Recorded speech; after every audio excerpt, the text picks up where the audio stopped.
Namaste, guys. ChristianRLong, life enhancement consultant, giving you a big and beautiful shout out on this phenomenal, unbelievably delicious, wonderful, happy, joyful Sunday afternoon. Actually, it's almost 7 o'clock p.m., so it's really anything but an afternoon right now. And again, I've been delaying buying my little holder, if you will, my little phone holder, so I got it kind of jury-rigged up here. Da'av, Namaste, good to have you on as always. And so, as you guys know, we do these streams pretty regularly, maybe not so regularly the past few days or a couple weeks or so, but been busy, doing lots of things, doing lots of inner work. Stephen, Namaste. And I want to jump on and talk about a topic that just came up with Leah, Namaste, that just came up with a good friend of mine, known her for many, many years. We've done healing together, we've done spiritual practices together, we've done a lot of cool things together. And something has come up for her. And she was sharing with me earlier today, she goes, I think that should stay.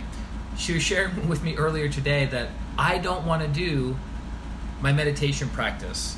I resist it, I resent it, and I don't think it's necessary to become a better person.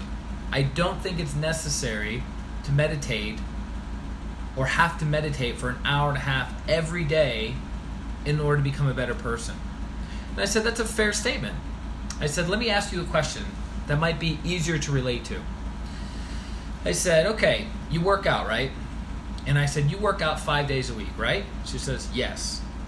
I said, okay, why do you work out 5 days a week for 30 to 60 minutes instead of working out for 30 minutes once a month? 5 days a week, an hour a day, or 30 minutes for 1 month?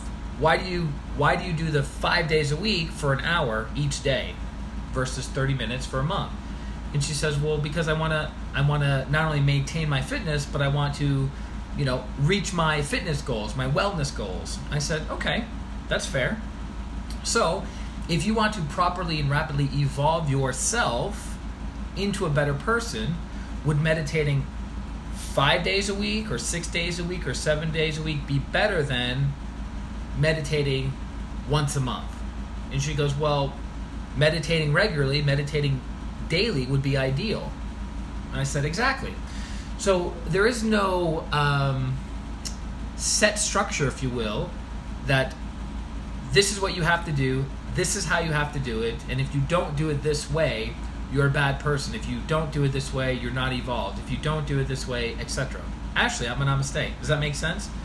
So, I was helping correct her viewpoint because she was connecting pain, suffering,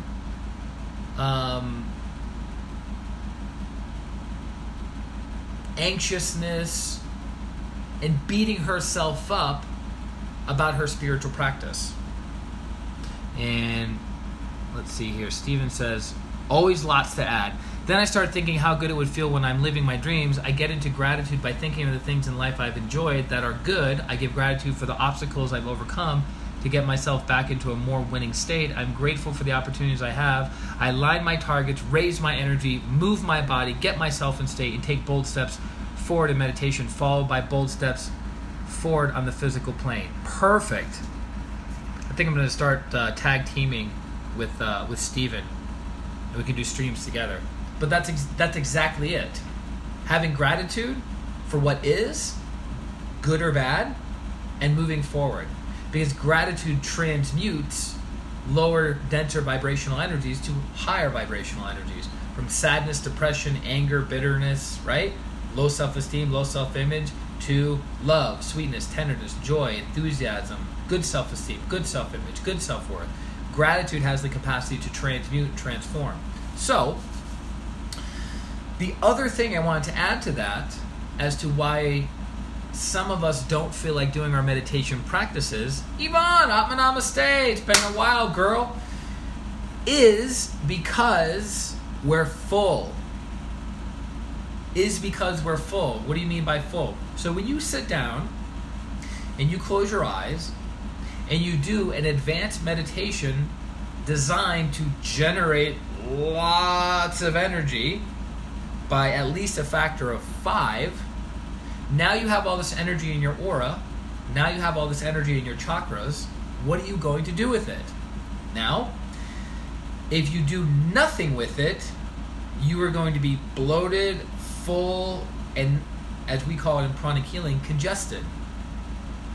Right? Because you're not releasing the energy. You're not releasing what you've generated in your spiritual practice. So a way of looking at it is, when you meditate, it's like you're inhaling, right?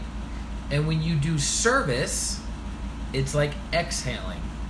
So you sit, you close your eyes, you do your spiritual practice, you're inhaling lots and lots and lots of energy, right? And then when you serve, when you heal, when you teach, when you share, when you love, when you give, right?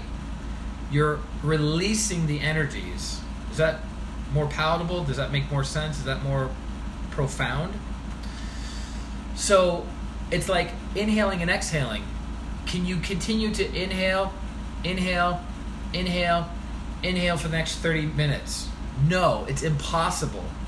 Likewise, can you exhale, exhale, exhale, exhale for the next 30 minutes? No, it's impossible. You have a balance of inhaling and exhaling, inhaling and exhaling, inhaling and exhaling. Doing your meditation practice, receiving energy, doing service, releasing energy. Doing your meditation practice, receiving energy, doing service, releasing energy. AJ, Atma Namaste. So that's a big reason why people who meditate regularly but don't do service, don't release the energy, reach a point in their spiritual practice that they don't feel like meditating anymore. They don't feel like sitting down in the chair, closing their eyes, and doing their practice, whether it's pranic healing or hatha yoga, or from other schools, spiritual practices, different religions that have their spiritual practices. You don't feel like it anymore because you're full, you're congested, right? So it's very, very important to inhale with your spiritual practice and then exhale. So Stephen says, I would love tag teaming if you can handle the tech parts or put a team that can. I may have some helpers I could ask. It's about prayer and taking action. First we create with thought form our minds, then we start materializing and we add positive emotions, then we take that energy and add prana, and just as key, we emerge from our caves, get our butts out there, and make all the causes needed to be successful for self and others in alignment with the greatest good. Beautifully said. So what Stephen's saying is inhaling through your spiritual practice, exhaling by adding value and service to other people. I'll give you an example in my own life, even recently. So I went on a 21-day spiritual vacation. What was I doing at that spiritual vacation? Inhaling. Lots and lots and lots of inhaling. Most of the 21 days, I was inhaling, getting stuffed with divine energies, stuffed with divine teachings. Sarah, Atma Namaste, right? And then only a small portion of the 21 days was I giving, was I releasing, was I providing service. So, when I get back home, what's my natural tendency to do? Okay, well, I'm back home. I have my clients back to back to back to back to back. I have to do healing. I have to use my energy from the 21 day to heal these people. So I'm going to sit down and do my spiritual practice. But guess what? I didn't really need to do it. I didn't really feel inspired to do my spiritual practice. Why? Because I was already full. I was already full from the 21 day spiritual vacation. Regina, Atma Namaste. So it's going to take me some time to continue releasing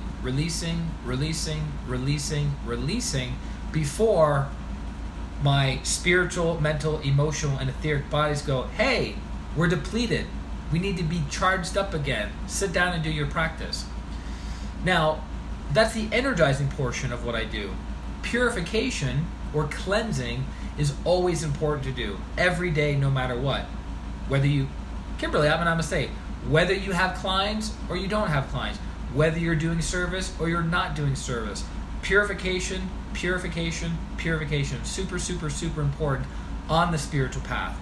Because by purifying yourself, You're removing negative thoughts, negative emotions, negative programs, blockages, obstacles, and impediments that are in the energy body, preventing more divine energy from flowing through your system. So that is super important. But one of my mentors shared something interesting with me. Tanisha, namaste, shared something interesting with me about spiritual practice. And she was saying that if you're doing purification, which is taught in pranic healing and Hatha yoga, if you're doing purification practices and you're doing inner reflection and firm resolution, and you're doing these things to become a better person. Jenny, Atma Namaste, she says, you only need to do the very advanced practices once every few months. And I was like, once every few months? Really? But I thought about it and I said, these practices generate a tremendous amount of energy, like lots and lots of energy, especially in the higher practices of our Hatha yoga. To give you an example, we have an inner aura, right? An inner aura, which interpenetrates our physical body and comes out about 2 to 4 inches for an ordinary person. So you have energy going in, you have energy going out, and it creates a field around the body, like a field of light. This inner aura is about 2 to 4 inches for an ordinary person, a common person, the average person, right?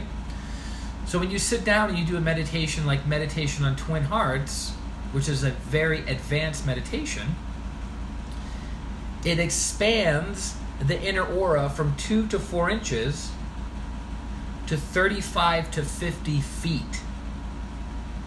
2 to 4 inches to 35 to 50 feet in all directions, above, below, out to the sides, the front, the back, all directions. It's pretty amazing, right?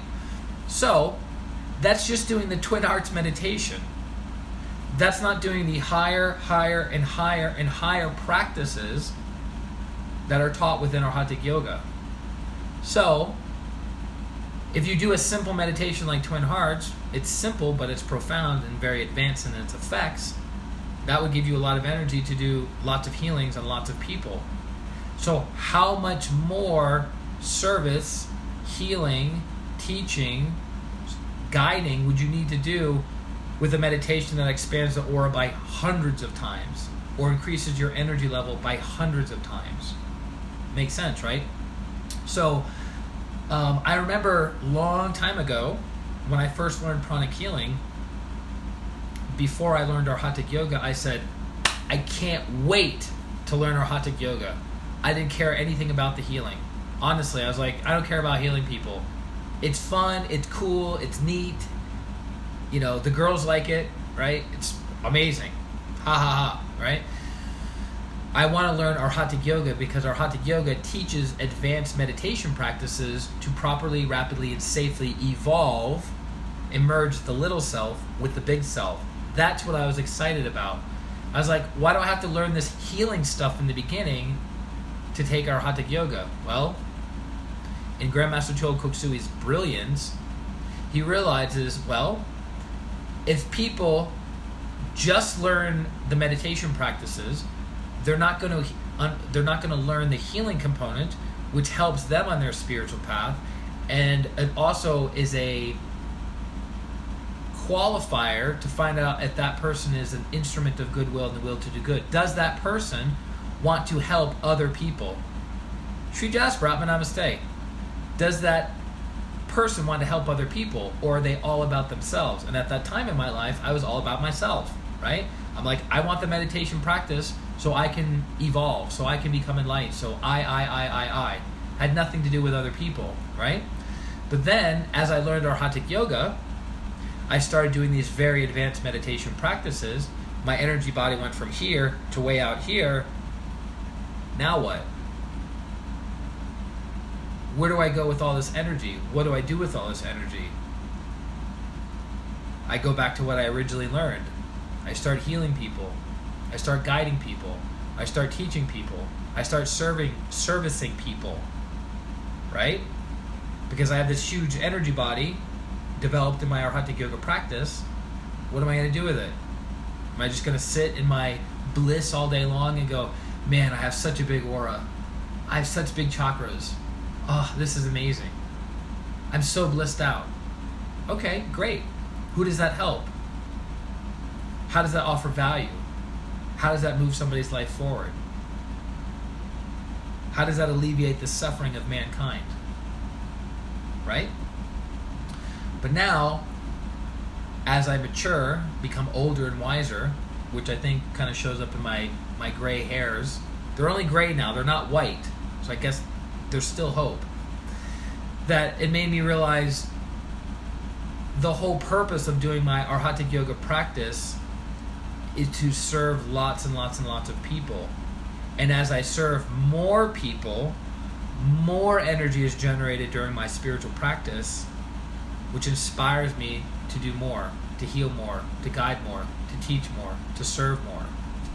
Does that make sense? So going back to tonight's original topic, if you just don't feel like meditating, you have, Ron, namaste, you have too much noise or inner noise in your aura and in your chakras and in your mental and emotional bodies that you find it very difficult to sit, close your eyes, and be still. Avani, namaste. Does that make sense? Like, you close your eyes and you're like, when is this meditation going to be over? When is this meditation going to be over? When is this meditation going to be over, right? That's when there's too much inner noise. So there are techniques and practices in pranic healing that help you prep yourself for meditation. So your meditation is smooth, so your meditation is enjoyable, so your meditation feeds you, right? So that could be one reason as to why you just don't feel like meditating, is that you have a lot of stuff in your system that needs to be removed. So get healing, follow simple instructions from practitioners. Number two, you could be full already. So if you've been regularly meditating, but doing no healings, no teaching, no guiding, no service, you could be full energetically, and that's why you don't feel like meditating. You're inhaling, but you're never exhaling. You're inhaling, but you're never exhaling, right? So you have to do both. You have to inhale, you have to exhale. You have to be willing to receive, you have to be willing to give. Grandmaster Cho Koksui says, if you break the cycle, you will have chaos. So the cycle is giving and receiving. Giving and receiving. Giving and receiving. You cannot break that cycle without disaster, without chaos. Does that make sense? Is that clear? I hope it is. Do you guys have any questions, comments, concerns, clarifications about tonight's topic on why we don't feel like meditating sometimes? Why we just rather watch Netflix, surf the web, go through social media, complain to our best friend, versus sitting down and doing our spiritual practice. Those are two big reasons as to why that is. But I love to answer any and all questions, comments, concerns, clarifications that you guys need, because these live streams are for you. It's my form of service, right? Service, it's releasing energy. And it's actually funny, a good friend of mine said to me at one of the retreats, he said it kind of pokey, like he was poking me. He said it in good humor, but there's a level of truth behind it. And he says, you like to hear yourself talk, don't you? Because he knows I'm always online, giving value, giving talks, giving energy. Pedro, namaste. Why? Because as I'm talking, people are connecting to the energy and they're drawing energy.